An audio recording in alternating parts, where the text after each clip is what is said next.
I would, and now I have proof. Only on John Crump News. Let's dig into it.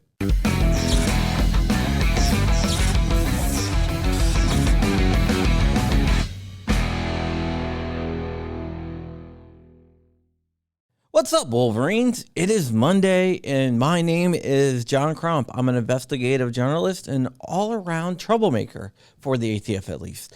If you can do me a big favor, like, comment, and subscribe. It really helps with my battle with the algorithm, and I really don't like Al Gore, so we need to win that. Okay, let's talk about what we need to talk about, and that's the unfinished frames and receivers rule, also known as the ghost gun rule. If you don't know, which I'm sure you do if you're watching this channel, Biden asked the ATF to redefine a firearm to include unfinished frames and receivers, which they called privately manufactured firearms, or PMFs. According to the ATF, that's what they're called. I don't know. I just go by what I want to do, and they can do what they want to do. Okay, so the rulemaking stated that the reason why they needed a new rule was due to numerous requests from licensees seeking clarity on how privately manufactured firearms may be accepted and recorded. Okay, that sounds like a good reason. Well, not really, but whatever. Okay, that sounds like a good reason to the ATF. But it makes you wonder, how many requests constitutes numerous? And if you really think about it, that's really subjective. Some people would say 3 is numerous. Some people would say 300 is numerous. It's all up to the people. So the ATF has their opinion. I have my opinion. What a lot of people would consider not numerous is 1. And that's how many requests the ATF received. They received 1 request from 1 licensee to 1 IOI, which is an industry operations investigator, about 1 PMF, privately manufactured firearm, or as I like to call it, unfinished frame or receiver. This was probably an unfinished frame. That was it. And that was in August of 2020. So the ATF saying that they received numerous requests from numerous licensees is simply not true. There is no way that someone considers 1 request from 1 licensee to 1 IOI about 1 privately manufactured firearms as numerous.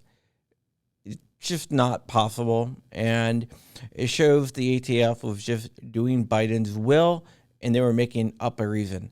Biden was also not doing his own will. He was doing the will of Everytown, Giffords, Brady, and all these other organizations that gave him a heap load of money during the presidential campaign.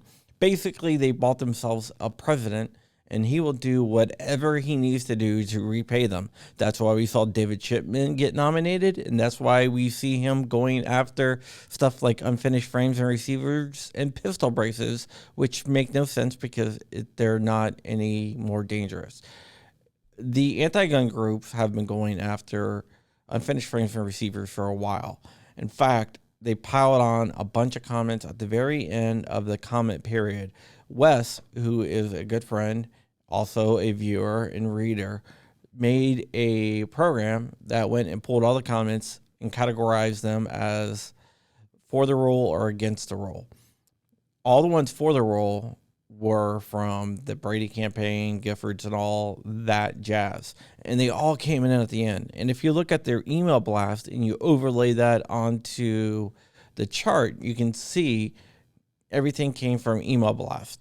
Where if you look at ours, you can see bumps where the email blast came out from pro-gun groups like GOA, NRA, FPC, and everything else. But it was a steady increase across the board. It wasn't a 90-degree vertical wall as we see with the anti-gun people's comments. So they are really, really after unfinished frames and receivers. They have Biden in their pocket. Biden pressured the ATF. ATF made up a rule and lied about the number of comments that they received or requests that they received from FFLs to try to get the GCA, Gun Control Act, to change the definition of a firearm, which is dangerous and I think disingenuous. All right, that's it. Thank you very much. Stay ever vigilant, stay ever free, keep in the fight. I am out of here. Wolverines, motherfucker.